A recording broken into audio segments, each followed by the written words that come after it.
Vamos a empezar con todo el tema conceptual, teórico, monetario, que es tan importante y tan interesante en economía. Y este segmento va a tener dos clases, esta y la que viene después de Semana Santa. Entonces, esta semana con Rodrigo van a hacer ustedes el taller o quiz o como lo quieran llamar en clase. Y él va a aclararles dudas sobre este tema. Yo les pido concentración porque este es un tema complejo. ¿Listo? Entonces tratemos de no estar comiendo ni nada. Los que tengan que comer o hablar, les pido el favor en este momento que lo hagan afuera. Porque necesitamos mucha concentración. Este no es un tema trivial. Este es un tema complejo para el cual se requiere mucha concentración. ¿Listo? Entonces, vamos a hablar del tema monetario. Y el tema monetario tiene que ver con el dinero. Y vamos a entender por qué tenemos dinero tal como lo conocemos y qué implicaciones tiene la política monetaria en una economía o en un país. Entonces, lo primero que les quiero preguntar es si me pueden decir por qué existe dinero. ¿Ustedes por qué tienen billetes en la billetera? Para intercambiar por lo que necesitan y confían en ese dinero. ¿Por qué? O sea, porque yo puedo tener esos papeles acá, que son unos billetes, pero eso no me garantiza nada. ¿O sí? Porque es que el dinero antes no era así, no era ese papel fiduciario. Eran monedas de oro, de plata que la gente valoraba, pero un papel, ¿quién valora un papel? Entonces, ¿por qué tienen billetes?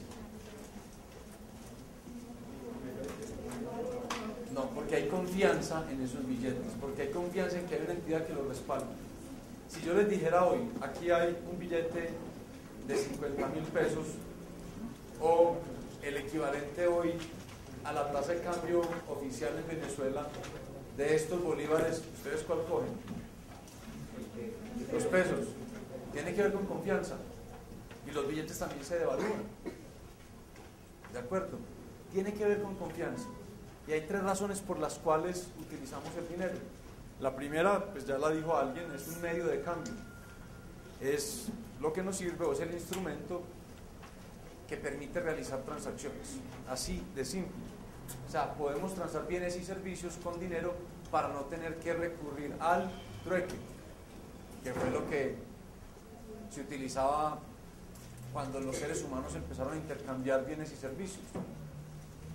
Como es ineficiente el trueque y es difícil encontrar a alguien que tenga las necesidades por aquello que yo produzco, el dinero resuelve ese problema y es un medio de cambio.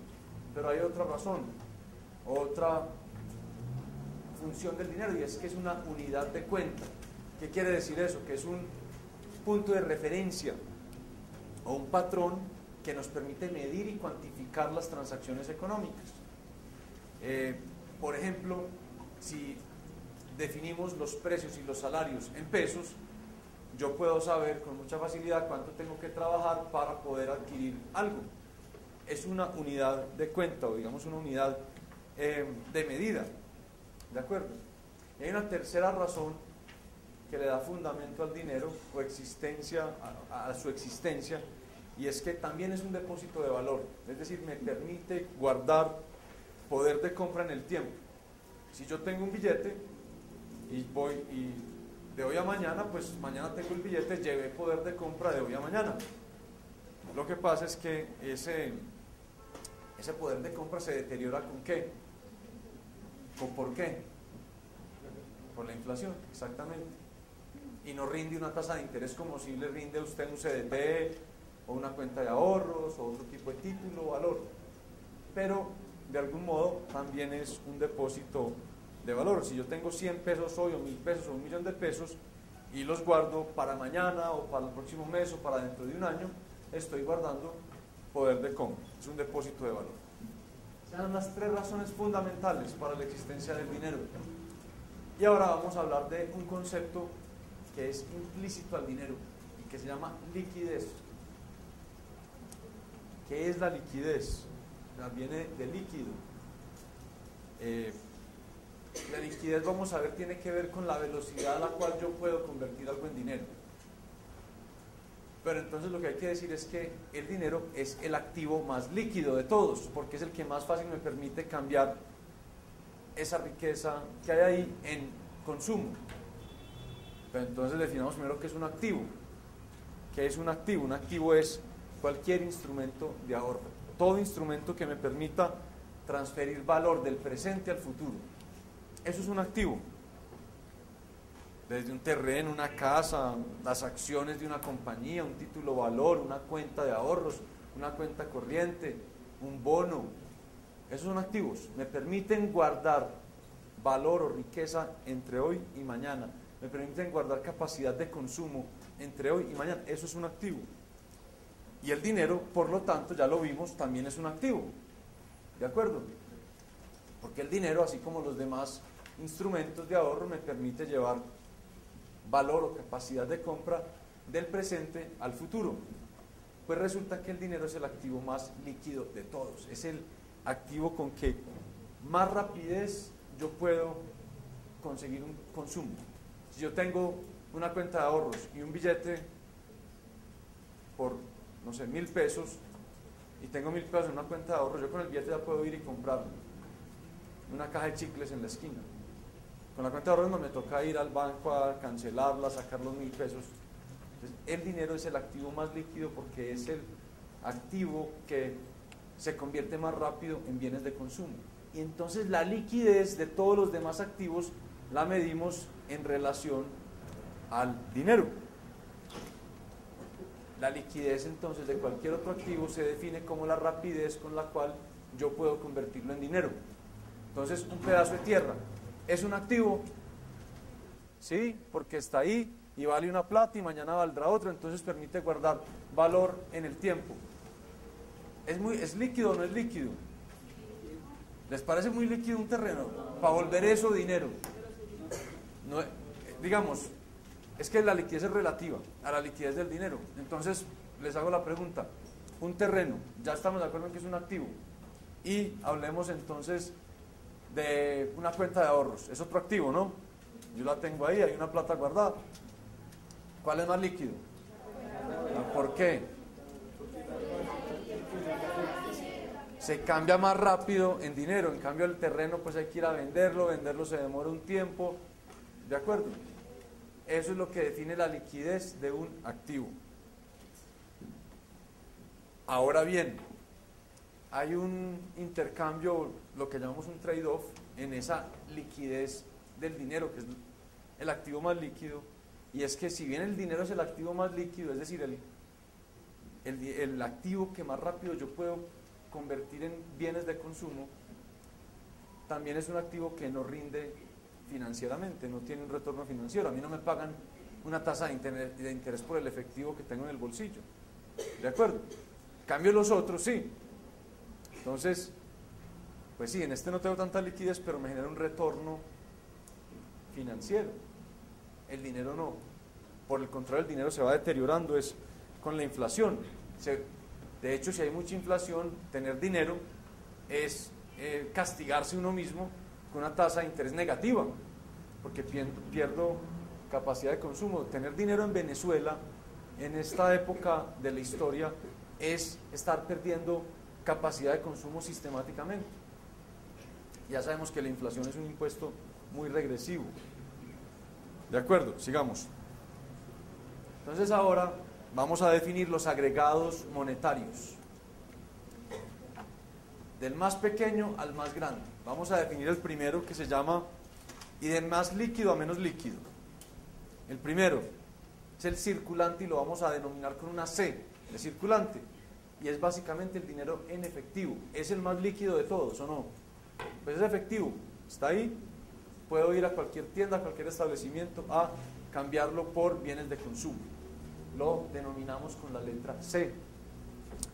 Luego viene un segundo agregado monetario. ¿Por qué estamos hablando de agregados? Porque voy agregando definiciones de dinero. Entonces, si al circulante o al efectivo yo le agrego la reserva bancaria, que es el volumen de recursos que los bancos comerciales tienen guardados en el Banco Central, llego a la base monetaria. Entonces, el más, digamos, pequeño de todos, por no decir primitivo, es el efectivo, el circulante, la C. Luego de la C viene un agregado que se llama la base monetaria, que es el efectivo más la reserva bancaria. Y la reserva bancaria es el dinero que los bancos guardan en el banco papá, en el Banco Central. ¿De acuerdo?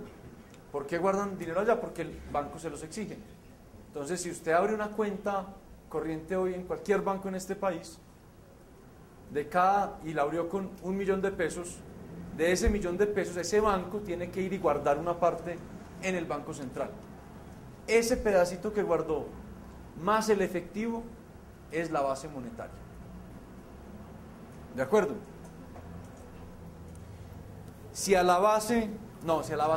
efectivo le sumamos las cuentas corrientes, es decir, los depósitos a la vista, lo que es más rápido, o sea, lo que es bien líquido en términos de cuentas bancarias, la cuenta corriente, que es la más fácil de convertir en dinero, en efectivo, entonces ya tenemos un agregado que se llama M1. Si a M1 yo le sumo las cuentas que no son tan líquidas como las cuentas de ahorro, porque noten que una cuenta corriente yo la puedo convertir más rápido en efectivo, la de ahorro no tanto. Yo contra la de ahorro no puedo girar cheques, correcto. Entonces ya tengo es M2. Si a M2 yo le sumo otros activos ya no tan líquidos, como los bonos del tesoro, en Colombia se llaman títulos TES de tesorería, y otro tipo de depósitos de más largo plazo, ya estoy en M3. Y si a M3 le voy sumando otras cosas, uno puede llegar como hasta M6. ¿De acuerdo? Son definiciones, no más. ¿Alguna pregunta? Tenemos circulante, que es el efectivo, los billetes físicos. Ese es el primer agregado monetario, el más pequeño de todos, el más elemental. Entonces, si a los billetes le sumo la reserva que los bancos tienen en el Banco Central, tengo la base monetaria. Si al efectivo le sumo las cuentas corrientes, tengo M1. Si a ese M1 le sumo las cuentas de ahorro y otro tipo de depósitos de corto plazo, tengo M2. Otro tipo de depósitos como un CDT, por ejemplo. Si a M2 le sumo los bonos del tesoro y otro tipo de depósitos a largo plazo, tengo M3. Y así voy subiendo el agregado, cada vez incorporándole activos menos líquidos como definición del dinero. Entonces voy de lo más líquido, que es el efectivo, a lo menos líquido, pero que también se define como dinero. ¿De acuerdo? ¿Alguien tiene una pregunta sobre esto? Perdón. No, esa es una muy buena pregunta. Fíjense que la reserva bancaria solo la estoy sumando en la base. Cuando pasé a M1 ya no tengo ahí la reserva. Tengo el efectivo más la cuenta corriente, las cuentas corrientes. Y ya ahorita van a ver por qué. Porque vamos a llegar a un concepto que es central a la economía, que se llama multiplicador monetario, pero ahorita llegamos allá. ¿Listo? Entonces esas son las definiciones de dinero. Efectivo, base, M1, M2, M3, dependiendo de lo que yo quiera recoger. Pero todas son definiciones de dinero. Por algo se denominan casi todas con la M, de money, en inglés. ¿Listo? Muy bien, sigamos. Esos son los datos de Estados Unidos y Colombia, los más recientes pues que tomé de las diferentes definiciones de dinero. Entonces tenemos la C, que es el efectivo, la base, denominada con la letra B, M1, M2 y M3. Y más que mirar los valores en billones de pesos o en billones de dólares, miren el porcentaje del PIB, cuánto pesan en el producto de la economía. Entonces en Colombia el efectivo es como el 5% del producto. En Estados Unidos es 7,5%. La base monetaria en Colombia es el 8,4% del producto. En Estados Unidos es el 15,8%. M1, o sea, el efectivo más las cuentas corrientes, todos los depósitos a la vista. En Colombia es el ¿qué? 11,3% del PIB. En Estados Unidos es mucho más, es el 16,3%. M2, ya la diferencia se amplía. Mientras en Colombia es el 45% del producto, en Estados Unidos es el 66,2%. Y en Estados Unidos ya no reportan M3 porque desde algún punto encontraron que, digamos, no añade pues tanta información como desde el año 2006. Ya no reportan M3, M4. Acá sí lo seguimos reportando. Y en Colombia M3 es el 49,1% del PIB. ¿Cuánto es el PIB de Colombia? ¿Cuánto? Como 700 millones. Por lo tanto, ¿cuánto es más o menos M3? Como 350. O sea, sin mirar la cifra, se podría sacar muy rápido, ¿cierto? Ahí puntualmente es 347 billones. ¿Y alguien me puede explicar la diferencia entre los billones de pesos y los billones de dólares? ¿Ah? No eso, en términos de ceros. ¿Cuánto es un billón de dólares? ¿Cuántos ceros tiene? ¿Ah? ¿Cuánto? Un billón de dólares. ¿Un billón de dólares cuánto es? No. Porque es que hay una diferencia. 200 billones. No, un billón de dólares. No, un billón de dólares, ¿cuántos ceros tiene? ¿Ah? 9 ceros. ¿Y un billón de pesos cuántos ceros tiene? 12. Es pura denominación. Para que lo tengan presente. Cuando en Estados Unidos se habla de billón de dólares es porque son 1.000 millones de dólares. Cuando en Colombia o en los demás países hablamos de un billón de pesos, es 1.000.000 de millones. Es un capricho denominacional que yo no sé de dónde salió, pero es. Para que lo tengan presente. Entonces fíjense que si la tasa de cambio fuera 2.000 pesos por dólar, un billón de dólares, ¿cuántos pesos son?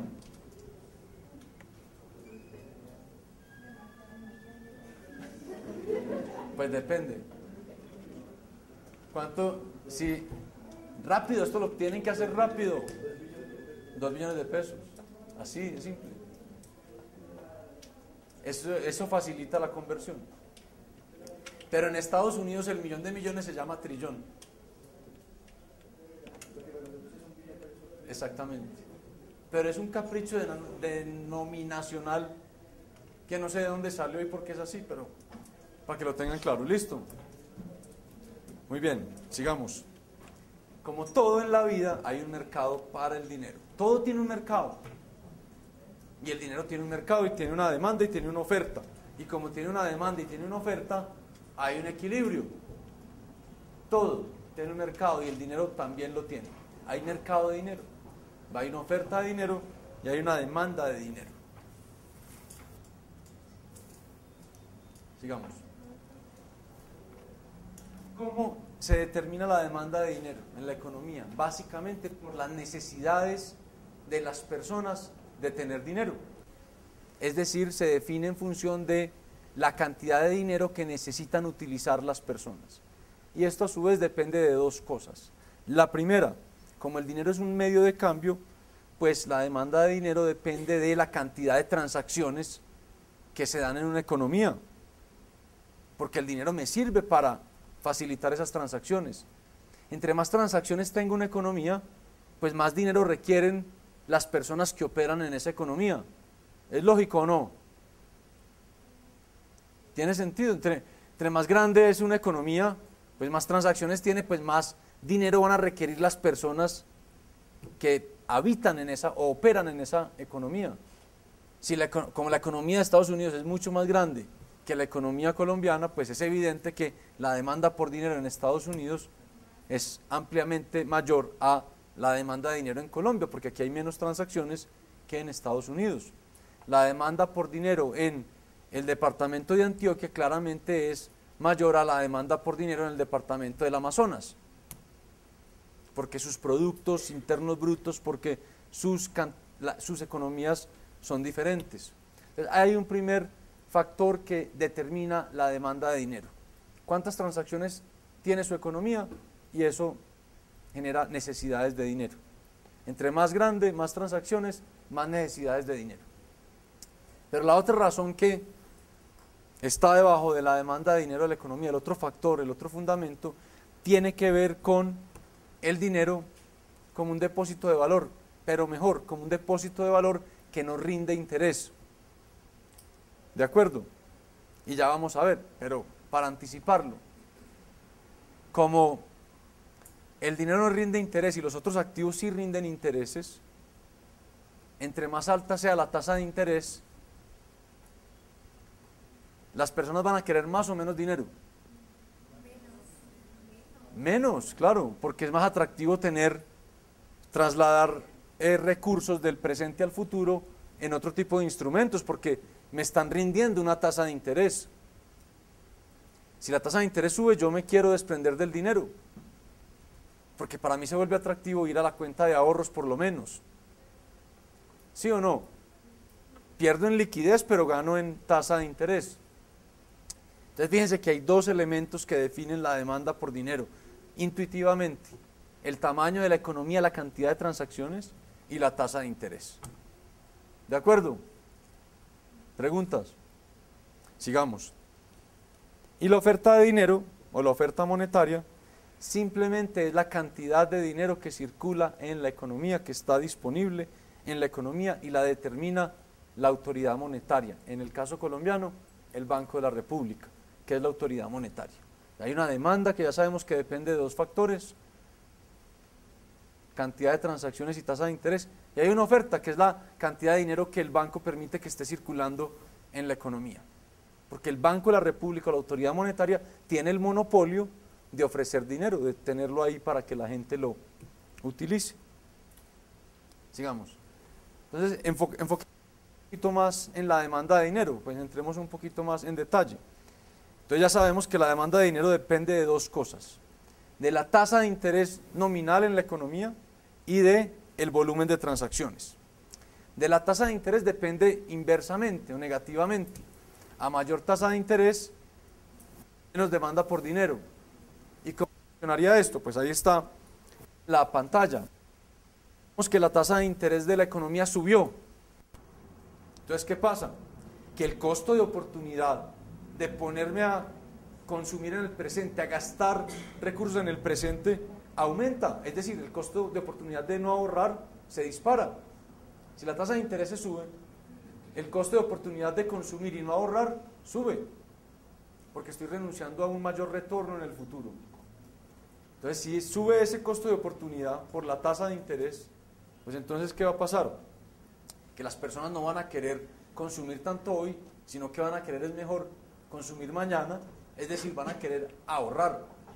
Es decir, si la tasa de interés sube, hay un incentivo que aumente el ahorro, la voluntad de ahorrar por parte de las personas.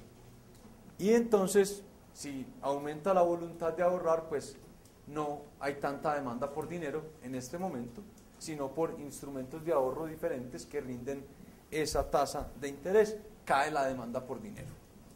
Es claro ese mecanismo, es intuitivo, es muy simple. Yo creo que todos lo hemos experimentado.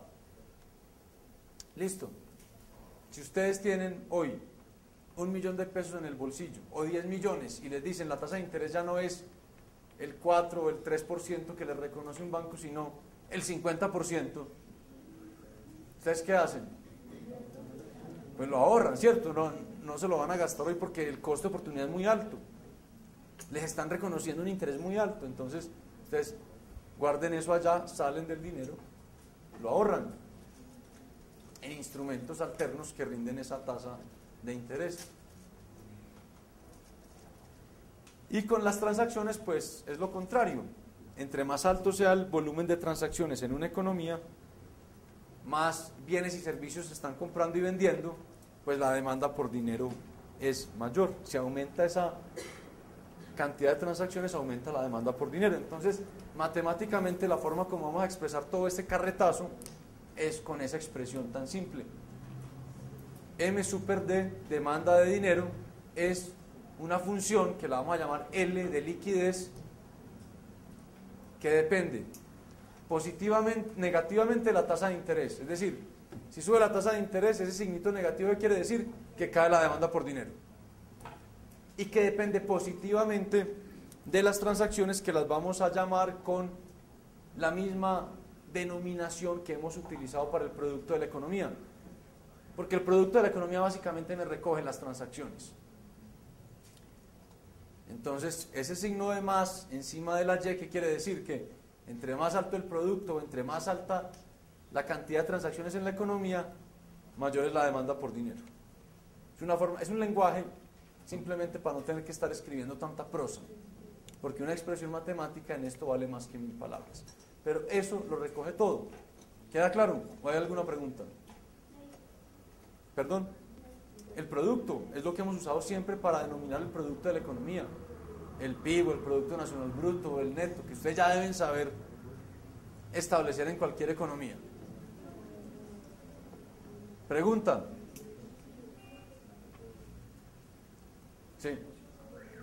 ¿Qué no entiendes bien? ¿La qué? La tasa de interés. La tasa de interés nominal viene de nombre, ¿no? Entonces, el valor de la tasa de interés, no más. Después vamos a ver la diferencia entre la tasa de interés nominal y real. Porque una cosa es que a usted le digan que la tasa de interés es 30%, pero otra cosa es lo que realmente va a ganar por la inflación, que la inflación se le come un pedazo, pero eso todavía no lo vamos a ver. Entonces, lo que estoy diciendo es, si sube la tasa de interés nominal, o sea, la que te dicen los bancos, por ejemplo, va a haber un incentivo a no consumir hoy, sino a guardar esos recursos y llevarlos a mañana, porque me están pagando más por ahorrar. Entonces cae la demanda por dinero hoy. Es eso nomás. Y la forma como lo notamos matemáticamente es con ese signo negativo encima de la I, que representa la tasa de interés. ¿Listo? ¿Preguntas? Entonces vamos ahorita a adentrarnos, y en esto necesito mucha concentración, en la oferta de dinero. La demanda de dinero es bien simple. Depende de la tasa de interés y del nivel de producto o de transacciones en la economía. Vamos a entrar ahora en la oferta de dinero. Y digo que es un poco más complejo porque vamos a tener que entender muy bien cómo funciona un balance contable que ustedes ya debieron haber repasado con Rodrigo, aunque sé que hay algunas personas que estudian contaduría para quienes será más fácil, y el balance del Banco Central y de un banco comercial cualquiera, para poder entender la dinámica de la oferta de dinero en una economía. Entonces, empecemos. Vamos a decir que la oferta de dinero en la economía es M1. ¿M1 qué es? El efectivo más los depósitos en cuenta corriente a la vista. ¿De acuerdo? Entonces vamos a denominar la oferta de dinero, o sea M1, con la letra, si la demanda la denominamos M super D, la oferta la vamos a denominar M super S, S de supply, ¿no? Es la denominación, digamos, universal en la literatura. Y vamos a decir que la oferta de dinero M super S es el efectivo, que lo llamamos como C por circulante, más los depósitos a la vista, que los vamos a llamar con la letra D. ¿Listo? Y lo interesante de esta definición de oferta monetaria es que fíjense que los dos elementos que lo componen son controlados por la autoridad monetaria, por el Banco de la República. Es la autoridad monetaria, el Banco Central, que define cuánto efectivo hay circulando y cuántos depósitos, ya van a ver por qué, puede haber en los bancos comerciales. Sigamos. Entonces, para empezar este análisis, quiero plantearles cómo es el balance de un banco central cualquiera. Antes de mirar el balance del Banco Central, quiero preguntar, y esto entiendo que lo vieron con Rodrigo, ¿qué es un balance? ¿Quién me puede decir qué es un balance?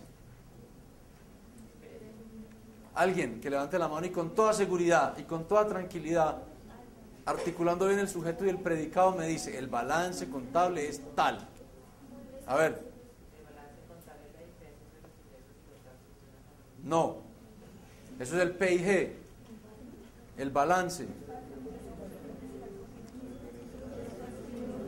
Levante la mano a alguien y me dice, aquí hay alguien que estudie contaduría. ¿Qué es un balance?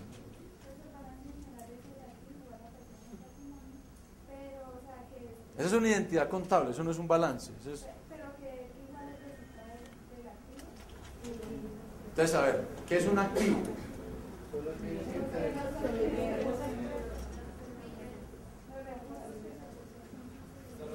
Entonces, digamos, para que no perdamos tiempo en esto es muy simple, pero el balance simplemente me captura el patrimonio.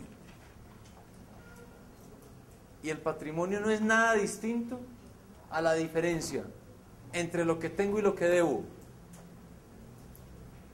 Intuitivamente, si yo tengo en este bolsillo 1000, pero aquí tengo deudas por 500, ¿cuánto es mi patrimonio?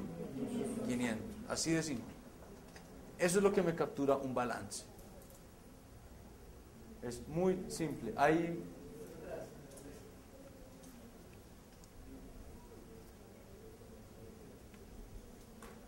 Es como la diferencia entre los saberes y los deberes.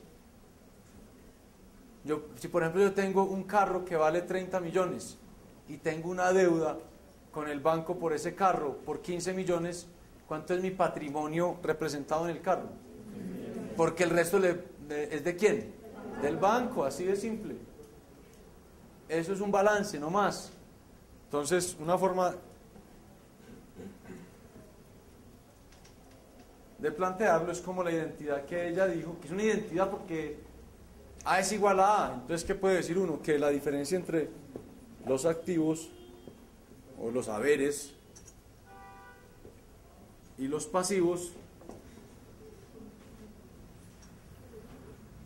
o los deberes es el patrimonio, ¿cierto? Es algo elemental. Entonces, si eso es así, los activos son ¿qué? ¿Iguales a qué? A lo que debo más lo que tengo, de verdad. O sea, lo que debo más mi patrimonio son los activos.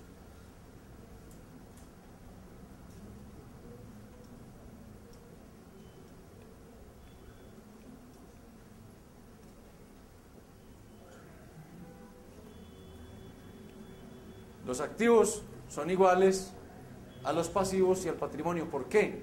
Porque estos activos aquí, en este lado de la identidad, me capturan el todo. Y en este lado de la identidad vemos de ese todo cuánto le corresponde a otros y cuánto me corresponde a mí. ¿Está claro allá? ¿Logran ver eso allá? Más o menos. Activos, es decir, mis haberes menos los pasivos, es decir, los deberes, son mi patrimonio. Por lo tanto, los activos tienen que ser igual a los pasivos más el patrimonio. Y un balance no es nada distinto a hacer esto y poner aquí unos números y otros y tienen que cuadrar al centavo. Ese es un balance. ¿Alguna pregunta?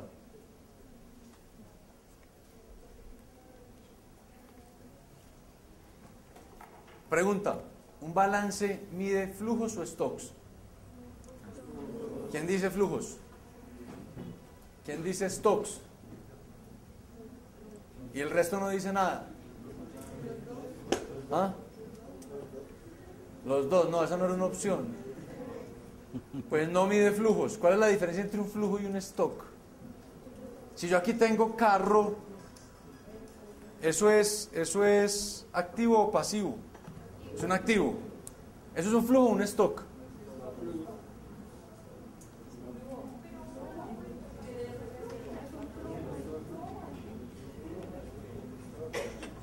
Si tengo ahí algo que dice casa, ¿eso es un flujo o un stock? Un stock. El balance me mide stocks. Si tengo ahí cuenta corriente igual 1000, ¿eso es un flujo o un stock? No, es un stock. ¿El flujo qué es? El flujo son los ingresos y los gastos. Los stocks son el reflejo de esos ingresos y gastos en activos y pasivos, es decir, en el patrimonio. Cuando ustedes entiendan la diferencia entre flujos y stocks, van a entender la clave de la economía. El flujo es la cascada y el stock es el lago. El flujo es lo que fluye, como su nombre lo dice, en un periodo de tiempo, y el stock es lo que se va acumulando gracias a ese flujo. Mi patrimonio es resultado de lo que se va acumulando. Entonces, ¿cómo sería el balance del Banco Central? El balance del Banco Central tiene un activo y un pasivo más patrimonio. El activo del Banco Central, ¿qué tiene? El Banco Central tiene reservas internacionales, tiene guardados dólares, euros, y los tiene invertidos en diferentes fondos en el mundo, y tiene otra parte guardada en las bóvedas.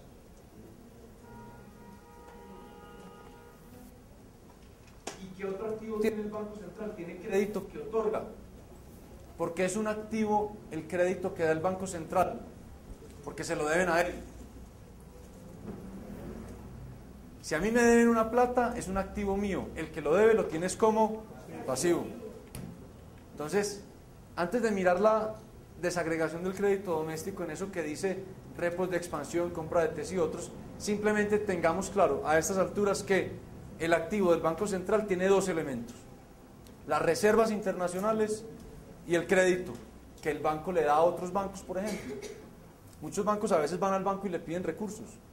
Es un activo del banco. Se lo deben, porque el banco tiene un papelito que dice Bancolombia o Banco Bogotá me debe tanta plata. Eso es un activo, ese papelito. ¿Y cuáles son los pasivos del banco? Básicamente la base monetaria. Y ya sabemos que la base monetaria es la suma del efectivo o el circulante y la reserva bancaria. ¿Por qué es un pasivo eso del Banco Central?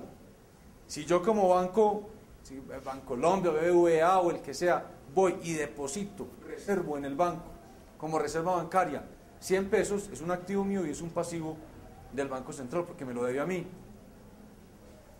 ¿Y el efectivo por qué es un pasivo del Banco Central?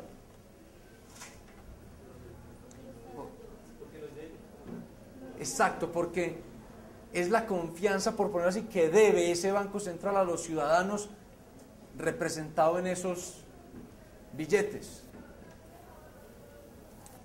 Y el patrimonio es la diferencia entre el activo y el pasivo. ¿Estamos de acuerdo? Bien, sigamos. Entonces ahora pensemos en otra cosa.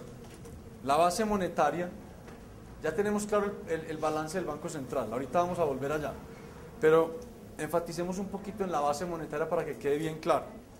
La base monetaria tiene el efectivo, el circulante, la C, que hemos denominado C, que es el efectivo que circula en la economía. Y tiene el otro componente que es la reserva bancaria, que es simplemente la reserva que los bancos hacen o encajan o guardan en el Banco Central. ¿Y esto qué es? Que de cada peso alguien va y deposita en un banco, ese banco tiene que guardar, encajar o reservar un pedazo, una fracción en el Banco Central. Esa es la reserva bancaria que hace parte de la base monetaria. ¿Listo? Entonces, si Juan va y deposita 100 pesos en un banco y el porcentaje exigido de reserva es 10%, ¿qué tiene que hacer ese banco con los 100 pesos? Va y guarda 100 en el Banco Central y los otros 90 los puede usar. Los tiene ahí. ¿De acuerdo? Entonces, si hubiera otros 10 pesos de efectivo circulante, ¿cuánto sería la base monetaria en ese ejemplo? ¿Cuánto sería? 80 no. Me acaban de responder una pregunta. Un señor llamado Juan va y deposita 100 pesos en un banco. El Banco de la República exige que el 10% de los depósitos se encajen, se guarden, se reserven. Entonces, ¿qué hace ese banco?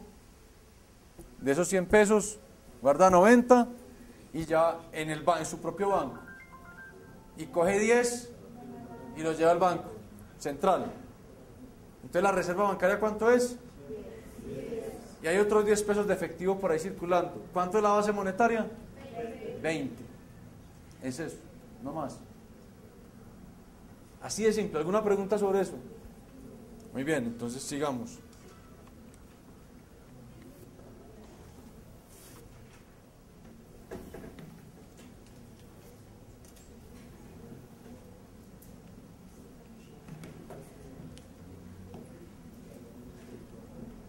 Entonces, esto es como para volver a decir exactamente lo mismo. Los bancos reciben depósitos del público, los guardan en diferentes formas, en cuentas corrientes, en cuentas de ahorro, en CDTs, y la otra actividad del banco es ¿qué?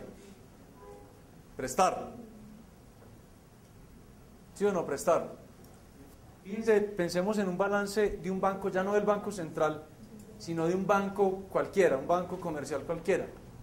Cuando un señor llamado Juan llega y deposita 100 pesos en el banco, ¿eso entra en los activos o en los pasivos? ¿Quién dice activos? ¿Quién dice pasivos? Y el resto no dice nada.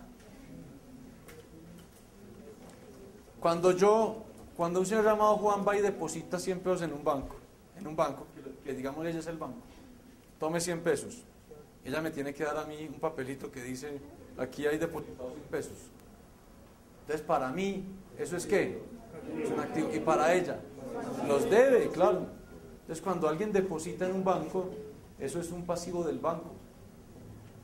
Cuando el banco coge, si ella coge esos 100 pesos y dice, se los va a prestar a ella. Entonces, esos 100 que prestó ya, ¿son para ella un activo o un pasivo? Un activo. Y para ella, un pasivo, de acuerdo. Entonces, cuando el público deposita en los bancos, el banco tiene que contabilizar un pasivo. Ahora, el efectivo, pues lo tiene aquí en el activo, lo que pasa es que lo debe. Pero si coge ese efectivo y lo presta, ya lo tienes en forma de crédito. Entonces vamos a la siguiente. O devuélvase antes, una porfa, Rodrigo. Vamos a hablar de algo que se llama la creación secundaria de dinero. Y es que, como un banco recibe depósitos y presta recursos. Recibe depósitos del público y concede préstamos. Eso es lo que hace un banco cualquiera. ¿Listo? Entonces fíjense que cuando el banco recibe el ahorro del primer ciudadano, y obviamente ahí tiene que guardar un pedazo en el banco central, pero le queda el resto, con ese recurso que le queda del depósito del primer ciudadano, puede conceder un préstamo. ¿De acuerdo? Y eso es la creación secundaria de dinero. Cuando presta lo que no tiene que encajar o reservar, está creando dinero de manera secundaria, porque le presta al segundo ciudadano los recursos. Fíjense acá, yo, ciudadano, llegué y deposité 100 pesos en este banco, que es ella. Ella, digamos que cogió los 100 pesos y dijo, tengo que guardar ¿cuánto? 10 en el Banco Central y tiene 90. Entonces guardó 10 allá y 90 los tiene ella. Pero ella llega y le pide prestado 90. Ella se los presta. Ahí creó dinero secundariamente y ya vamos a ver por qué. ¿Por qué? Porque yo tengo 100. Yo tengo un papelito, una cuenta o una tarjeta. Sé que ahí tengo 100. Y ella ahorita tiene 90 en efectivo. Antes había 100, ya hay 190. Los bancos crean dinero secundariamente. Entonces, vamos a un primer ejemplo, el más simple de todos, con el que empezamos. Supongamos que un ciudadano llega y deposita 100 pesos en un banco comercial cualquiera. Y supongamos que el Banco Central dijo el 100% de los recursos los tiene que encajar o guardar o reservar. Entonces, ¿cómo es el balance del banco, de este banco comercial? Como le depositaron 100, tiene 100 en el pasivo, le debe 100 al ciudadano que le depositó. ¿Y qué hizo con esos 100? Los reservó, los guardó en el Banco Central. En su activo tiene 100 en el Banco Central. ¿De acuerdo? Muy simple, coger un billete, se lo doy a ella me emite a mí un certificado de que deposité 100 pesos, es un pasivo de ella, pero ella coge el billete y se lo tiene que dar al Banco Central. Entonces en el activo tiene los 100 pesos y sabe que hacen parte de la reserva bancaria. En ese momento la oferta monetaria es ¿cuánto? Son 100 pesos, ¿por qué? Son los 100 que tengo yo. Cuando yo voy y deposito 100 pesos en este banco, ella me da una tarjeta débito que yo sé que tiene 100 pesos con los que yo puedo ir a transar o a tarjetear. Lo que pasa es que ella cogió esos 100 pesos y los guardó en el Banco Central. Pues la cantidad de dinero en la economía en este caso es 100. Ahora vamos a suponer que el porcentaje exigido de reserva bancaria ya no es 100%, sino que es únicamente 20%. Y volvamos al ejemplo. Yo, 100 pesos, los deposito en el banco, ella los recibe, me da mi tarjeta de débito, yo sé que tengo 100 pesos en esa tarjeta de débito y puedo ir a hacer transacciones en la economía. ¿Y ella qué hace con esos 100 pesos que recibió? Coge 20 y los manda al Banco Central, digamos que a ella, y le quedan ¿cuánto? Entonces le quedan 80 pesos, los puede prestar, exactamente. Entonces, si se los presta a ella, le prestó los 80 en efectivo. Hay 20 en efectivo en el Banco Central, 80 en efectivo acá, y yo tengo 100 en una tarjeta de débito. ¿Cuánto es la cantidad de dinero en la economía? 180, de M1. Yo que tengo depósitos por 100 y ella que tiene efectivo por 80. 180.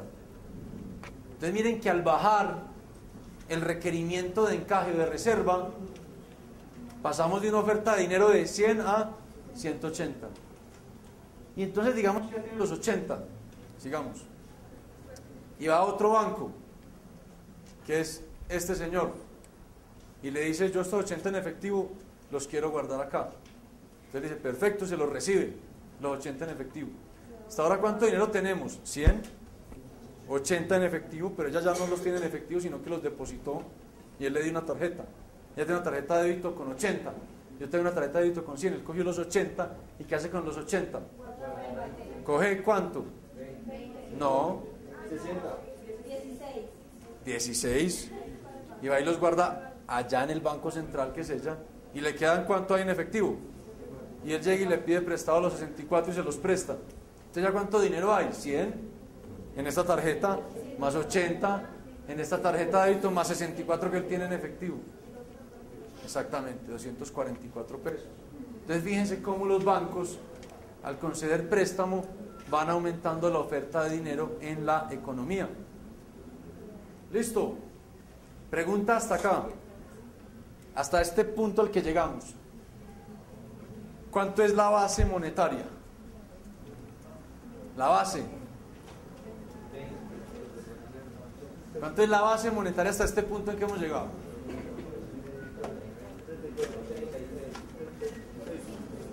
Ajá. ¿Qué es la base monetaria?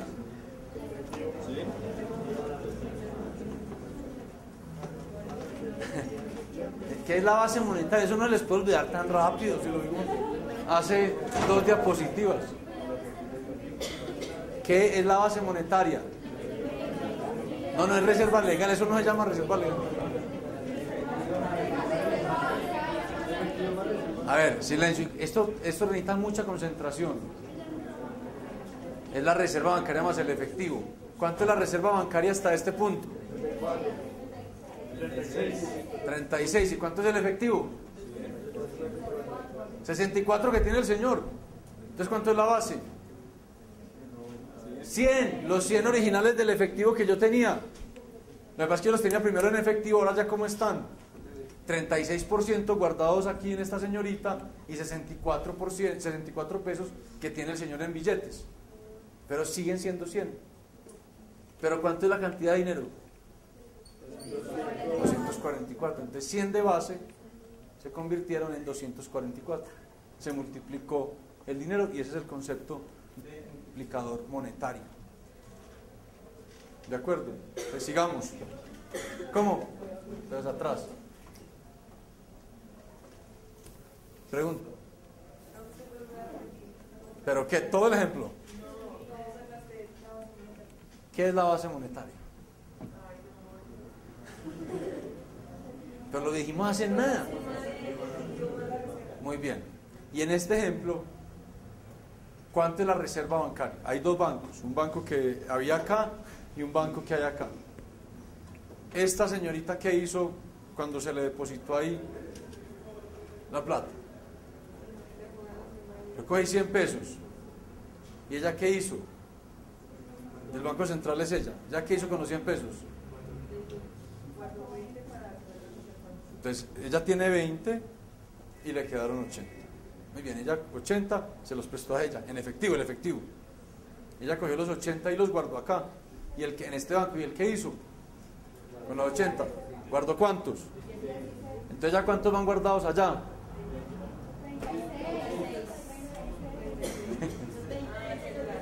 20 más 16 que acaba de mandar para allá, son 36. ¿Y le quedaron cuánto en efectivo? 64, que se los prestó a el señor. Entonces, ¿cuánto hay de reserva en el Banco Central? Muy bien, 36. 20 más 16 es 36, no es 34. Entonces tiene 36 y él tiene 64 en efectivo, porque yo ya no tengo efectivo, tengo una tarjeta de débito. Ella no tiene efectivo, tiene una tarjeta de débito, pero él sí tiene el efectivo, 64. Entonces la reserva bancaria es 36, el efectivo es 64, 36 más 64 es 100, esa es la base monetaria, que es la misma que había un paso antes. Un paso antes, ¿cómo estábamos? Ella tenía 80 en efectivo y 20 guardados, eso también suma 100, que es lo mismo a lo que teníamos un paso antes, que es que cuando tenía los 100 en efectivo, la base es 100, pero de 100 se multiplicó el dinero a 244. Por cada peso de base se generaron 2.4 pesos o 2.44 pesos de oferta de dinero en estos tres pasos nomás. ¿Queda claro? ¿Sí? Muy bien, entonces sigamos. Y lo que sucede es que con cada nuevo crédito que concede el banco o los bancos se sigue creando dinero, y eso es lo que se llama creación secundaria de dinero a través del sistema financiero.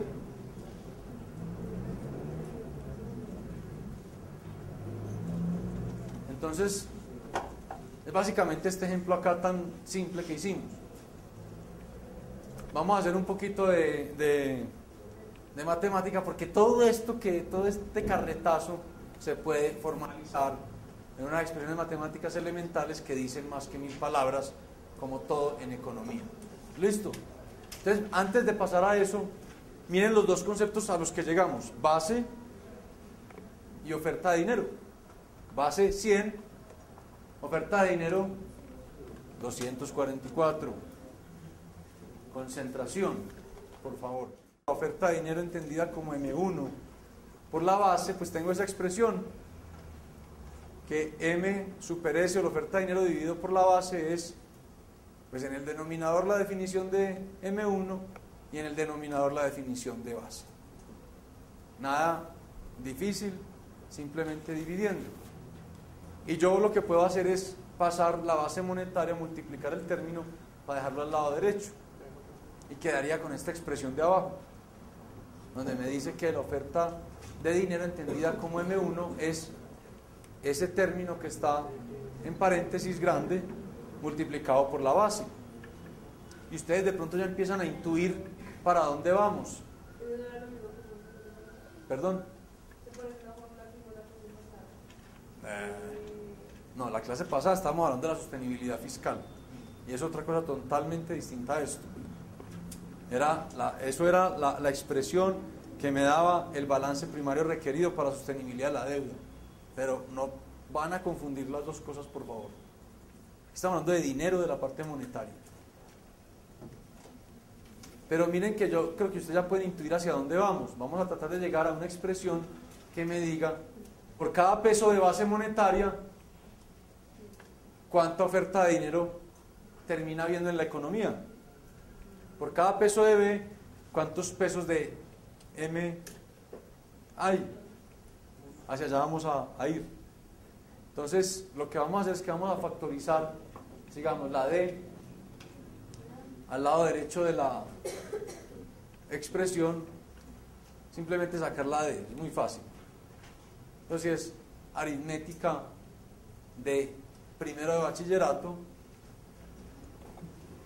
y yo cancelo las D's y quedamos con esta expresión. Y si reorganizo un poquito los términos y les pongo otro nombre para que no quede tanta fracción ahí metida, y digo, déjenme llamar con Y minúscula a la proporción entre el efectivo y los depósitos, C sobre D, y déjenme llamar con X minúscula a la proporción entre la reserva bancaria y los depósitos, es decir, al porcentaje de depósitos que yo debo reservar en el Banco Central. Y si llamamos estos elementos con esa Y y esa X, pues la expresión queda así. La oferta es el producto de la base y ese término en paréntesis, donde el término en paréntesis a su vez depende del número 1, de la Y, entendida como la proporción entre efectivo y depósitos, y de la X, entendido como el porcentaje de los depósitos que se tiene que encajar en el Banco Central, o guardar o reservar en el Banco Central. Y a todo ese término grande de paréntesis lo voy a llamar con una M minúscula. ¿Por qué? Porque lo voy a llamar el multiplicador monetario. Es lo que estábamos intuyendo, que íbamos a llegar a una conclusión donde yo puedo decir que por cada peso de base, ese multiplicador me genera más pesos de oferta de dinero. Y vamos a ver entonces que ese multiplicador que estamos llamando con la letra M minúscula depende de la Y y de la X. Y la Y es la relación entre efectivo y depósitos, y la X es el porcentaje de los depósitos que hay que reservar en el banco. ¿Alguna pregunta hasta aquí? No hay preguntas. No, es que yo creo que es bastante claro. Es el multiplicador, la base se multiplica en la oferta de dinero. ¿Ah? La Y es este término. O sea, yo lo que hice acá fue decir, voy a llamar con Y esto. Donde esté la C sobre la D, digo Y. ¿Qué es C sobre D? ¿Qué es C sobre D? Efectivo depósito. Eso básicamente, ¿qué me muestra? Como las preferencias de las personas a tener efectivo o a tener depósitos en los bancos. Y la X, digo, no, para no tener que estar por ahí escribiendo R sobre D, la voy a decir X, la voy a llamar X. ¿Y R sobre D es qué? Reserva sobre depósito. Y como la reserva es una fracción del depósito, pues eso es el porcentaje de los depósitos que hay que reservar en el Banco Central. Y toda esa expresión que depende de X y Y, la vamos a llamar multiplicador, es la M minúscula. Una pregunta, ¿esa M es mayor o es menor que 1? ¿Por qué? Matemáticamente. No, sí, pero matemáticamente ahí.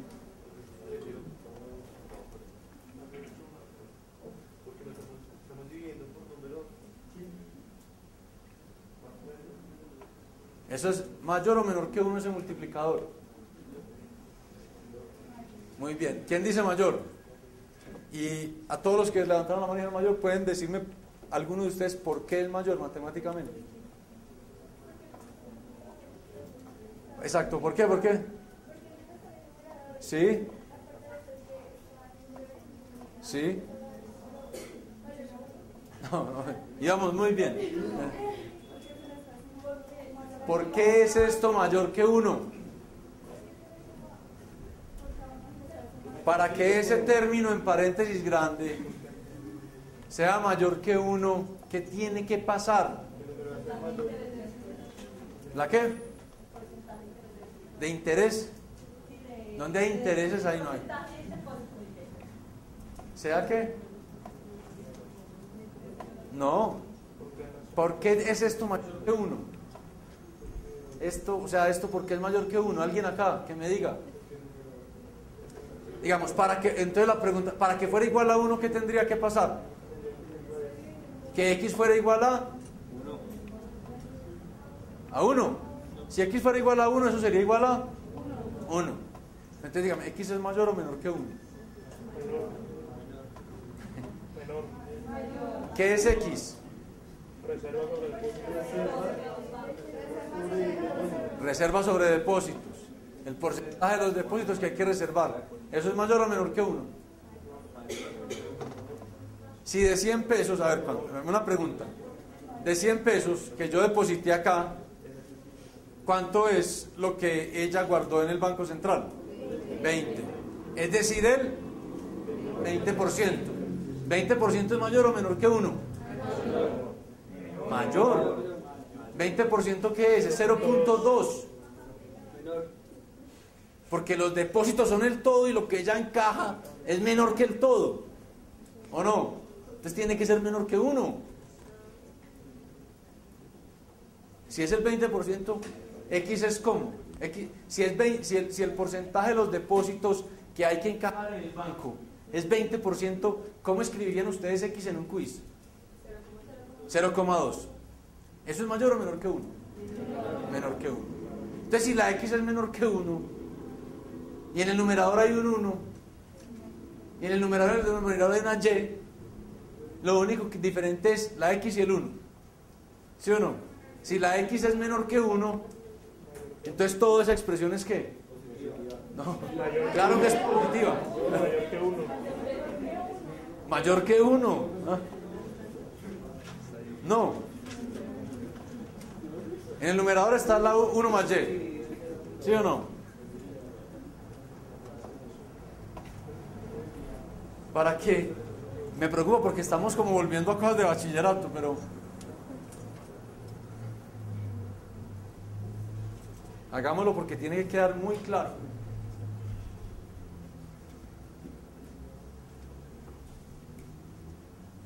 En el numerador tengo esto. ¿Sí o no? En el numerador puedo escribir esto. Es lo mismo X más Y más X, ¿cierto? En eso sí estamos de acuerdo, por lo menos. ¿O no? O sea que yo puedo poner Y más X o X más Y. Pero aquí como por estética. Entonces, Y es igual a Y. ¿Estamos de acuerdo? 1 y X es lo único que me marca la diferencia. Si yo aquí a la Y le estoy sumando un 1 en el numerador, y en el denominador le estoy sumando una X que es menor que 1, esto es mayor o menor que 1. Mayor que 1. Sea Y el número que sea. Si yo en el numerador tengo un valor superior a lo que tengo en el denominador, eso tiene que ser mayor que 1. ¿De acuerdo? Matemáticamente. Intuitivamente es porque es el multiplicador de la base monetaria y cada peso de la base me lo convierte en más de un peso de oferta de dinero. Pero matemáticamente es eso. Sigamos. Y creo que aquí lo... ¿Cómo? No, pero ¿cómo va a cancelar las Yes? No, eso sería una atrocidad. Eso sería una herejía. No se puede. Sigamos. Entonces fíjense que llegamos a lo que es el multiplicador de dinero. Es lo que acabamos de ver, pero ahí lo tienen un poco más explicado. Entonces, ¿qué tengo? Que la oferta monetaria M1, síganme por favor allá del otro extremo también mientras me escuchan, es la base monetaria multiplicada por un multiplicador que es todo esto que está en verde claro, y ese multiplicador que llamamos la M minúscula depende de dos cosas, de la proporción entre efectivo y depósitos, que es la Y, y la proporción entre reservas y depósitos, que es la X. De tal manera que este multiplicador, como es mayor que 1, ¿qué quiere decir?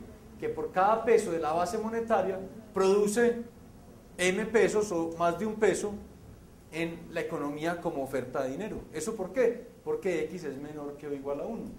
La única forma en que la base y la oferta de dinero fueran la misma es si ese multiplicador fuera igual a 1. Y la única forma en que el multiplicador es igual a 1 es ¿cuál? Que reserven el 100%, porque ahí la X sería igual a 1. Y si la X fuera igual a 1, pues numerador y denominador sería lo mismo y eso sería 1, que es el primer ejemplo. Si yo guardo, tengo 100 en efectivo y los llevo a este banco y ella los tiene que guardar todos, la base es 100, el efectivo. Era efectivo original, ya después está en reserva. Y la oferta de dinero es que los 100 que tengo yo en la tarjeta. Sería así. Pero cuando bajamos el requerimiento de reserva, cuando ya no es 100%, sino menos que 100%, la X se contrae y el multiplicador se vuelve mayor que 1. Y de nuevo, eso quiere decir que cada peso de la base monetaria termina generándome M pesos de oferta de dinero en la economía. Y entonces fíjense de qué depende el multiplicador. Depende de X y de Y. X, ¿qué me refleja? La proporción entre efectivo y depósitos. Simplemente las preferencias del público para tener efectivo o depósitos. Una pregunta. Si el público prefiere más depósitos que efectivo, ¿qué le pasa al multiplicador y por ende a la oferta de dinero? ¿Qué disminuye? Alguien que levante la mano como un valiente y me responda con sujeto y predicado coherente. ¿Ah? Nadie, no tengo a ninguno. Una pregunta, la voy a volver a formular. Sí, el público se inclina más por tener depósitos que por tener efectivo. ¿El multiplicador monetario es mayor o menor? Menor. Alguien que esté convencido de su respuesta y levante la mano y me explique articuladamente ¿por qué? Nadie. Si el público, sí.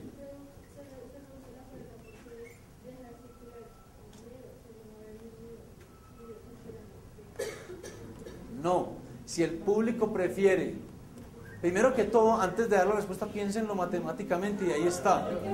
O sea, entonces, ¿estoy hablando de la X o la Y en este caso? De la Y, muy bien. Matemáticamente lo pueden ver ahí. ¿Sí? ¿Quién dice que sí? Muy bien. ¿Por qué matemáticamente con una mayor Y el multiplicador es mayor? Ahí. Claro, antes de la intuición, matemáticamente, ¿por qué? Porque ya sería menor, allí dice, cada resultado sería un porcentaje menor. Ah, porque yo veo que si yo subo Y, en este caso lo estoy bajando porque estoy viendo que hay más preferencias por depósitos que por efectivo. Me está subiendo, me está bajando el numerador y denominador. Entonces, ¿cuál es el efecto? Igual. Digamos, una forma de saberlo matemáticamente es con cálculo, pero digamos no lo hagamos acá porque no todo el mundo maneja esa herramienta. Pero ¿en dónde pega más duro? ¿En el numerador o en el denominador? ¿Ah? ¿En dónde pega más duro? ¿Ah?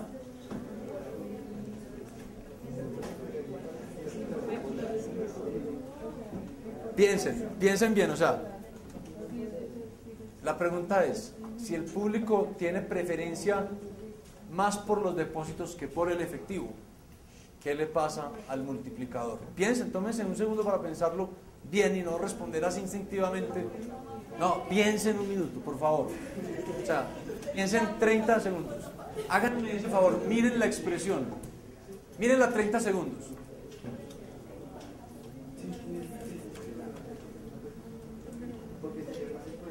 Miren la expresión para ver si me lo responden en un papelito. Entonces miren la expresión. Está claro que estoy preguntando por un cambio en Y, ¿sí o no? Y está claro que estoy diciendo qué le pasa al multiplicador si Y se reduce, ¿cierto? Bueno, entonces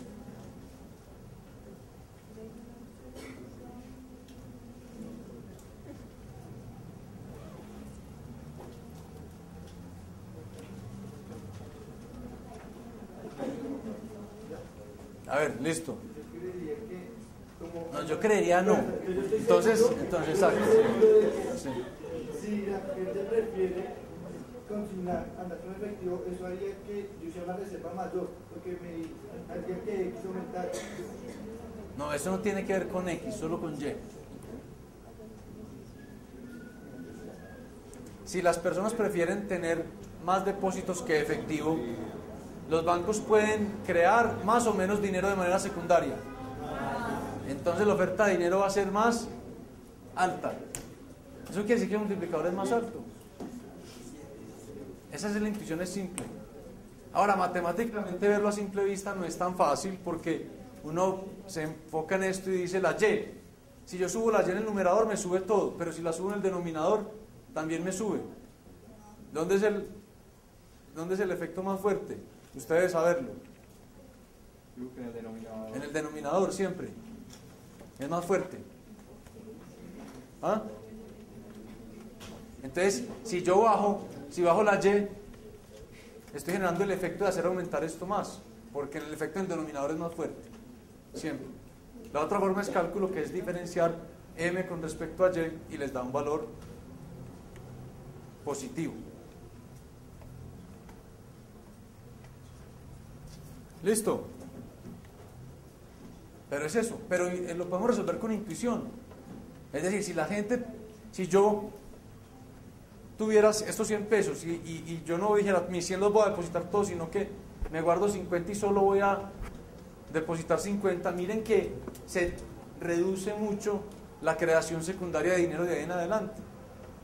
Entonces esto quiere decir que entre mayor sea la preferencia por depósitos en vez de efectivo, matemáticamente entre menor sea la Y, más creación secundaria de dinero hay, más oferta de dinero hay, el multiplicador es más grande. ¿De acuerdo? Eso quiere decir que a menor Y, M sube. Porque mayor Y, ¿qué es? Que yo prefiero menor Y, ¿qué es? Que yo prefiero los depósitos al efectivo. Esto es la relación entre efectivo y depósitos. Si yo tengo más preferencia por depósitos, pónganme atención acá por favor. Yo tengo una preferencia más alta por los depósitos que por el efectivo. Esto quiere decir que estoy subiendo todo esto, ¿no? Perdón, lo estoy bajando porque prefiero los depósitos al efectivo, ¿de acuerdo? Entonces estoy bajando, pero estoy bajando en el numerador y en el denominador. Entonces ahí es como difícil verlo a simple vista. Pero como es correcto que el denominador acá pega más duro, esa reducción acá, que genera un aumento en todo, es más fuerte que la reducción acá, que generaría una reducción en todo, matemáticamente. Pero intuitivamente, ¿qué es eso? Simplemente es muy fácil, que entre más preferencia haya por depósitos con respecto al efectivo, es decir, entre menor sea esto, la gente deposita más. Y como deposita más, los bancos pueden crear dinero secundariamente en mayor magnitud. Esa era la difícil, la X es muy fácil. ¿Qué pasa entre mayor sean los requerimientos de reserva bancaria? Entonces, veámoslo primero matemáticamente. Cuando estoy hablando de los requerimientos de reserva bancaria, ¿estoy hablando de la X o la Y? De la X. Entonces, ¿qué pasa si subo la X?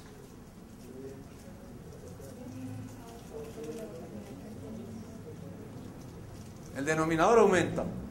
Por lo tanto, todo el multiplicador se reduce. ¿Y cuál es la intuición? Es elemental.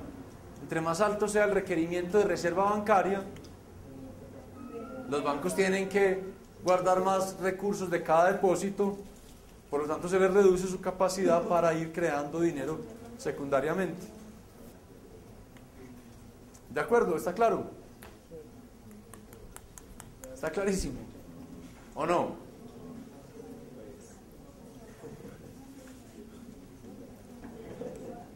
Sigamos. En últimas, la oferta de dinero depende de 4 cosas. Primero, del efectivo, hace parte de la oferta de dinero porque hace parte de M1. Segundo, de las reservas bancarias. El efectivo y las reservas son la base monetaria. Pero depende también de la proporción de los depósitos que se reserven o se encajan, eso es la X. De los depósitos del público en los bancos, ese es el porcentaje que los bancos tienen que guardar en el Banco Central, es la X. Y ya sabemos que entre mayor sea ese porcentaje que están obligados a guardar en el Banco Central, menor es el multiplicador, porque le queda más, pues los bancos quedan con menos recursos para prestar libremente, quedan más amarrados. Entre mayor sea esa X, entre mayor sea ese requerimiento de reserva bancaria, y depende de la proporción entre efectivo y depósitos, que es la Y, y ya vimos que eso primero pues refleja la preferencia de las personas por tener efectivo o tener una cuenta corriente, y ya vimos que, lo vuelvo a preguntar, entre mayor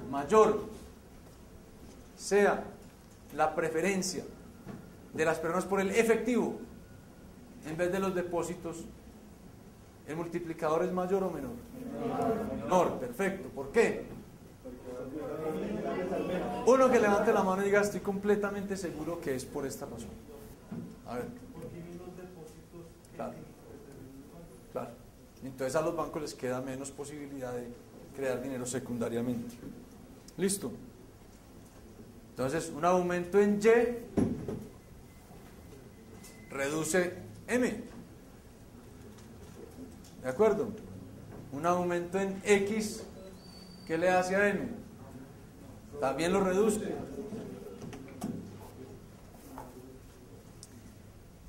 Miremos cómo es en Colombia el multiplicador. La barra azul nos muestra la Y, la preferencia de las personas entre efectivo y depósitos. La barra verde nos muestra la X, el porcentaje de los depósitos que en promedio tienen que guardar los bancos en el Banco de la República. Y la barra amarilla nos muestra el multiplicador, que es esta expresión, que ya la vimos. Ustedes meten esos numeritos en esta expresión y les da 1.35. ¿Pero qué quiere decir esto? Que de las personas, por cada 100 pesos que tienen en depósito, mantienen 83 pesos en efectivo. ¿Sí o no? Es la barra azul. Hay más preferencia por los depósitos que por el efectivo. Y la barra verde me muestra que de cada 100 pesos que se depositan en un banco, ¿cuántos se guardan en el Banco de la República? No, de cada 100 pesos. 52. Y eso quiere decir también que debido a eso, cada peso de base monetaria en Colombia, ¿cuántos pesos produce de oferta de dinero? ¿Cuántos? 135. Exactamente. Esos son los datos que tenemos en Colombia, los últimos, pues, en febrero de este año. Entonces ya vimos la demanda, que depende ¿de qué depende la demanda de dinero? La demanda de dinero.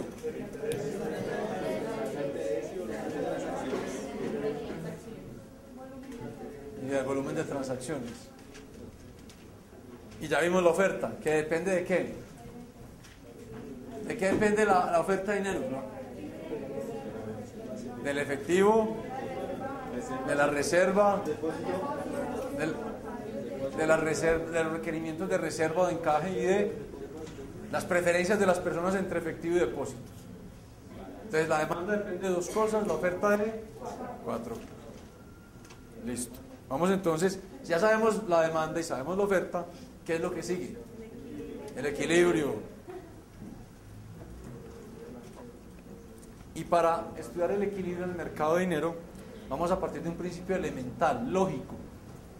Y es que la cantidad de dinero en una economía circulando un determinado número de veces tiene que ser suficiente para soportar o darle fundamento a las transacciones en esa economía en ese periodo de tiempo. ¿Sí o no?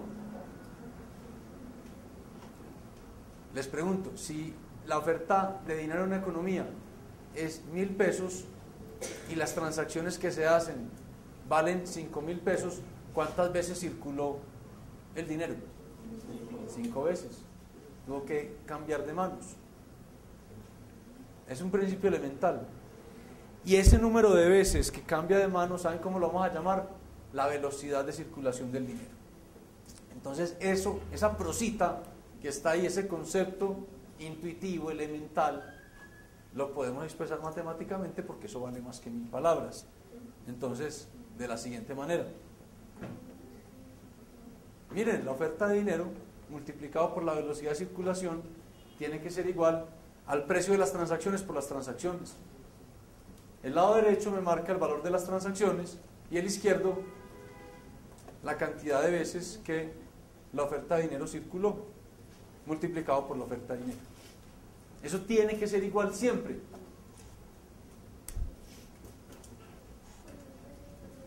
Es como un agregado. Si digamos estamos hablando de, por poner un ejemplo, transacciones, 10 transacciones de 1 tonelada de maíz. Yo no puedo medir eso en maíz porque estoy hablando de dinero, tengo que medir en pesos, tengo que multiplicar por el precio de 1 tonelada de maíz. Entonces, si las transacciones que hay en una economía son 10 compraventas de 1 tonelada de maíz, la T es 10. Pero yo no puedo dejar eso así, en 10, porque es 10 toneladas de maíz. Lo multiplico por el precio de cada tonelada de maíz. Entonces, si vale 1.000.000 de pesos, entonces las transacciones fueron ¿cuántos? 10 millones. Y si las transacciones fueron 10 millones y la oferta de dinero en la economía fuera 2 millones, ¿cuál es la velocidad de circulación? 5. Tiene que dar. Porque esos 2 millones no circularon 5 veces, hubiera sido imposible soportar transacciones por 10 millones de pesos. ¿De acuerdo?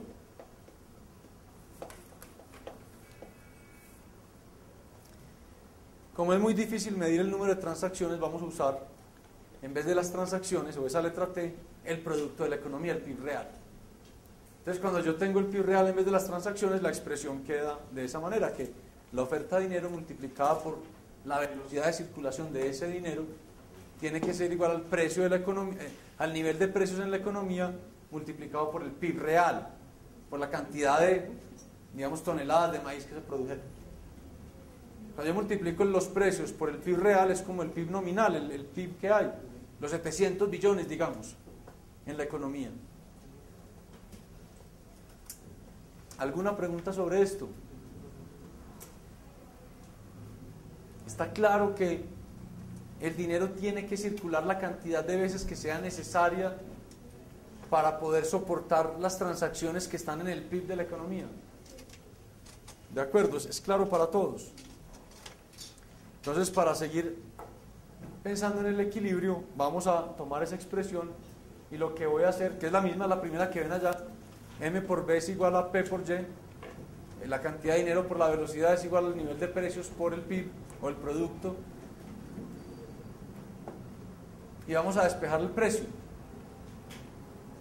Entonces, si uno despeja los precios, pues ¿qué tiene? Que simplemente divide por el producto al lado izquierdo de la expresión, ¿cierto? Y la otra cosa que yo quiero es despejar esos precios, pero dejar separar la oferta y la demanda de dinero. Entonces, dejo la oferta en el numerador y el resto en el denominador. Miren, ¿estamos de acuerdo en que es lo mismo? Es muy simple. Salto esta expresión, divido por el producto, me queda esto. Y yo en vez de tener esa velocidad por allá molestándome en el numerador, digo, esto es lo mismo que tenerla en el denominador, pero 1 dividido eso. O sea, esto. ¿Estamos de acuerdo? Todos.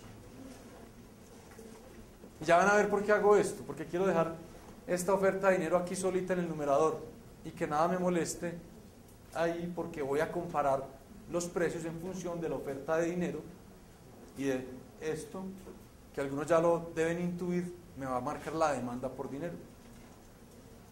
Pero está claro cómo llegué acá. Está claro para todos. Muy bien, sigamos. Pensemos en esto. Si la tasa de interés sube, ¿cómo debe ser la velocidad de circulación del dinero? ¿Mayor o menor? ¿Por qué? Voy a dejar que quede ahí. Entonces eso es todo lo contrario. Si con la tasa de interés hay más ahorro y menos dinero, menos efectivo o menos dinero, ese dinero que tiene que circular más rápido para soportar las transacciones de la economía. ¿De acuerdo? A mayor tasa de interés, la velocidad de circulación intuitivamente debería ser mayor. A mayor tasa de interés, la V debería ser mayor. Sigamos. ¿Eso qué quiere decir? Que la velocidad de circulación del dinero, pensemos que es una función de la tasa de interés, decimos con el signo más, que si sube la tasa de interés, sube la velocidad de circulación del dinero. Pero si ustedes se acuerdan, yo tenía en el denominador 1 sobre la velocidad. Entonces, para no tener 1 sobre la velocidad, lo voy a llamar K, el inverso de la velocidad. En vez de, para no tener que escribir 1 sobre B, voy a escribir K. ¿Por qué? Porque sí, me gusta esa letra y es fácil de... No tiene nada a eso, es simplemente eso. No tiene más razón que eso. Pero entonces, pregunto, si la tasa de interés aumenta la B, ¿qué pasa con la K cuando sube la tasa de interés?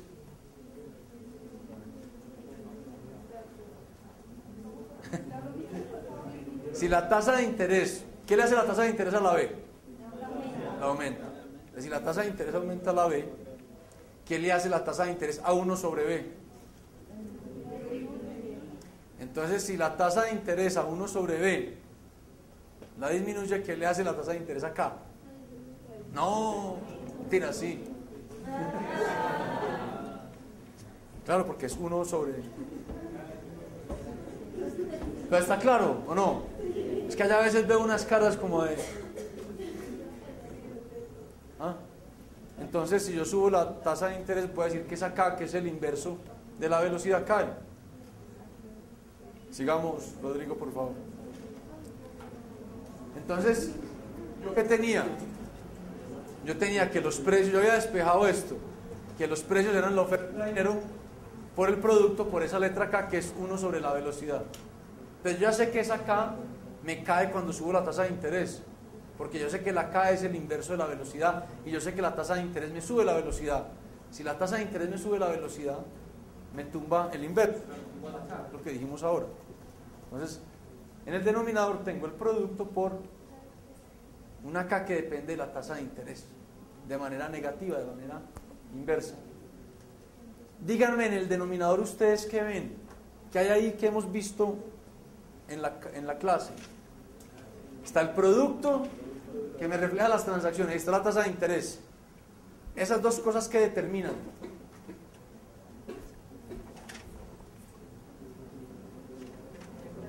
Tengo el producto que me muestra la cantidad de transacciones en la economía y tengo la tasa de interés. Dígalo, pero con toda la seguridad del mundo. ¿Ah? ¿De qué?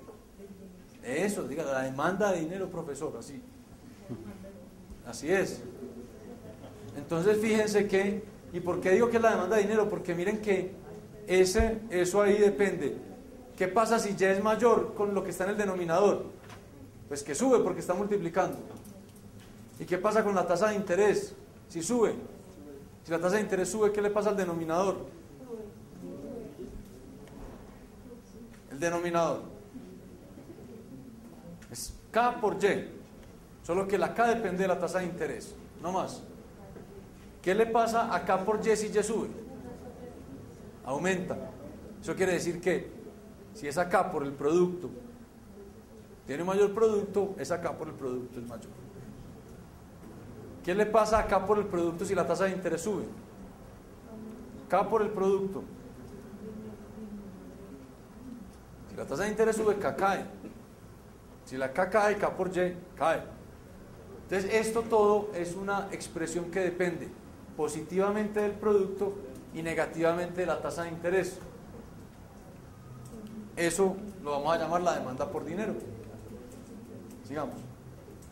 Estamos llegando a una conclusión y es que los precios en cualquier economía, debido al equilibrio en el mercado de dinero, dependen de la relación entre la oferta de dinero y la demanda por dinero.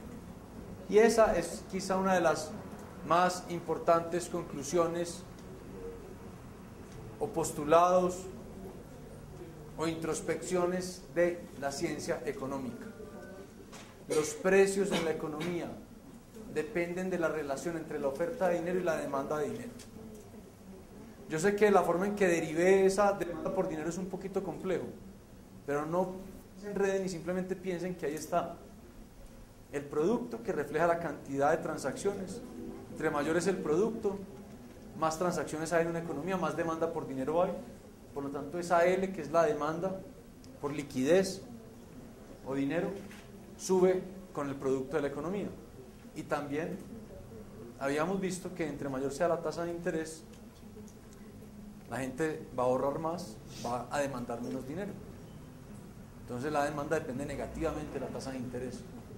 Y la forma como lo habíamos formalizado era con la K, que es el inverso de la velocidad. Pero me interesa más es que tengan clarísimo que los precios, el nivel de precios en una economía depende de la relación entre la oferta de dinero y la demanda por dinero en esa economía. ¿Y cómo es esa dependencia? ¿Qué pasa si la oferta de dinero sube y la demanda por dinero no ha cambiado? ¿Qué le pasa a los precios? Suben. Si el banco aumenta la oferta, el Banco Central aumenta la oferta de dinero y la demanda por dinero no ha cambiado, va a subir el nivel de precios en la economía. Eso se llama inflación. Es decir, la inflación es un fenómeno monetario. Eso nos resuelve un dilema que yo creo que todos hemos considerado alguna vez en la vida, es, pero el gobierno sí es bruto, ¿por qué no empieza con un helicóptero a repartir dinero y a soltar dinero por las calles? Eso no resolvería el problema a todo en la vida. Usted se imagina un helicóptero por acá pasando, soltando millones y millones y millones de pesos y todo el mundo pudiendo coger todo lo que quiera. ¿Por qué no funciona? Automáticamente van a subir, porque nadie está demandando más dinero. Entonces eso va a hacer que la misma o más cantidad de pesos por ahí revoloteando, persiguiendo la misma cantidad de producto, los precios van a subir. Pero no crean que eso no se le ha pasado a más de uno por la cabeza, lo del helicóptero. Ha pasado. Pero no funciona. Porque el nivel de precio en la economía depende del equilibrio entre la oferta de dinero y la demanda por dinero. Mírenlo de esta forma. Cuando aumenta la oferta de algo, ¿qué le pasa a su precio? A ver, si aumenta la oferta de algún bien, si aumenta la oferta de la papa, ¿qué le pasa al precio de la papa? Cae, se vuelve menos escaso. Listo. Cuando aumenta la oferta de dinero, ¿qué le pasa al precio del dinero? Cae. Entonces, ¿cómo puede uno conceptualizar el precio del dinero? Es el inverso de los precios en la economía. Si aumenta la oferta de dinero y la demanda no ha cambiado, ¿qué quiere decir? Que los pesos, que son el dinero, valen menos. Y si valen menos es porque pueden comprar menos. Y si pueden comprar menos es porque el nivel de precios generalizado en la economía se disparó. Ojo a eso. El precio del dinero no es P, es 1 sobre P. Por eso cuando hay aumento de la oferta de dinero, sube el nivel general de precios y me licúa el valor del dinero, que es 1 sobre eso.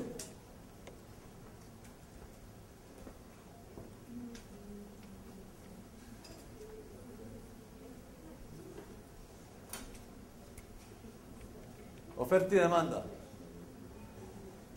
precios y cantidades. ¿Esta es qué? Y esta es oferta. Si yo aumento la oferta y la demanda no ha cambiado, hay un desplazamiento de la oferta, este era el precio, y se me desplazó hasta acá. ¿Qué le pasa al precio? Cae, ¿cierto? Y hay más cantidad del bien. Entonces, si hay un desplazamiento de la oferta de papa, la demanda de papa no ha cambiado, ¿qué le pasa al precio de la papa? Se cae. Pero hay más papa transándose, en equilibrio. No pensemos en papa, pensemos en dinero. Si aumenta la oferta de dinero, su precio cae. ¿Y cuál es el precio del dinero? O el valor del dinero, la capacidad de comprar bienes y servicios en la economía. Entonces acá, este P chiquito no es más que 1 sobre P, el P de allá, de la pantalla. Si quieren verlo de otra manera, inviertan la relación. La demanda sobre la oferta es el inverso del nivel de precio en la economía. Y ese inverso es el precio del dinero, el valor del dinero. ¿Listo? Es decir,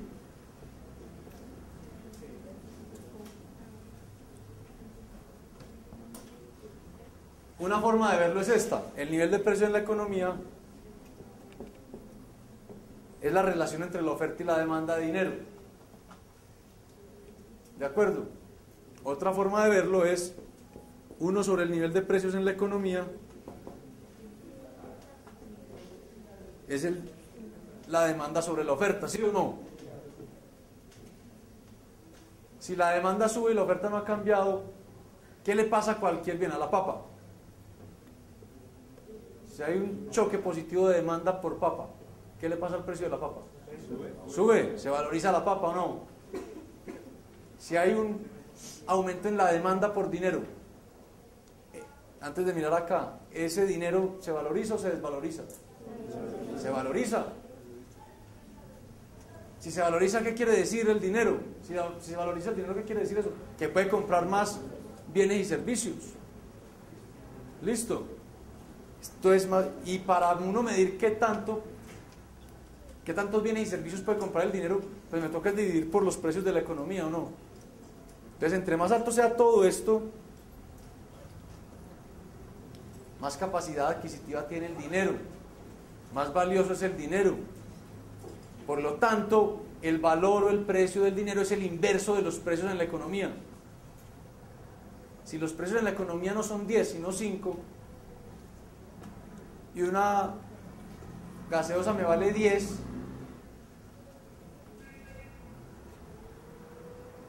puedo comprar una gaseosa con 10. Cuando cae a 5 y tengo 10 pesos, ya puedo comprar 2. ¿Cierto? Subió el valor del dinero. Veámoslo al revés. Si una gaseosa vale 5 pesos, con 10 pesos compro 2 gaseosas. Si los precios suben de 5 a 10, ¿ya cuánto compro? Solo una. ¿Qué le pasó al valor del dinero? Se bajó. ¿De acuerdo? Se redujo. Entre la inflación, ¿qué le hace al valor del dinero? Lo erosiona, lo licúa, lo afecta, lo reduce. Y miren que todo se reduce a oferta y demanda de dinero. Todo. Entonces, si la oferta de dinero sube y la demanda de dinero no ha cambiado, ¿qué le pasa al valor del dinero? Se baja. Lo cual quiere decir que puede comprar menos bienes y servicios. lo cual quiere decir que los precios aumentaron en la economía. ¿Por qué? Porque la gente que produce bienes y servicios ve tanto dinero ahí circulando que dice, lo mío en términos de eso vale más.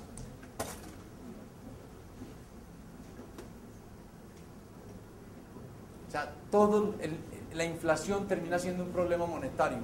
¿Hay alguna pregunta sobre esto? Esto es de lo más importante que puede ver uno en economía. Una pregunta. Supongamos que la demanda de dinero no ha cambiado y el banco quiere aumentar la oferta de dinero. Por ejemplo, ¿qué podría hacer? Aumentar los intereses. Oferta de dinero. La oferta tiene que ver con los intereses. Es la demanda la que tiene que ver con los intereses.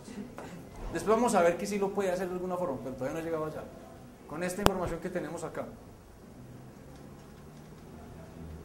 Ustedes son el Banco Central y quieren aumentar la oferta de dinero. ¿Qué pueden hacer? Exacto, ¿qué pueden hacer con la reserva? Disminuir la reserva y aumentar la oferta de dinero automáticamente. Bajan esa X, suben la M minúscula y cada peso de base se les convierte en más oferta de dinero. Pero si la demanda no ha aumentado, ¿qué van a terminar generando? Inflación. Por lo tanto, los banqueros centrales y las autoridades monetarias tienen que tener mucho cuidado a la hora de aumentar o reducir la oferta de dinero. Porque si quieren tener estabilidad en el nivel de precios, tienen que hacerlo en la medida en que vaya cambiando la demanda por dinero en la economía. Si las personas no quieren pesos, ¿yo para qué tiro más pesos al sistema? ¿Eso qué hace? Inflación. Ahí lo ven.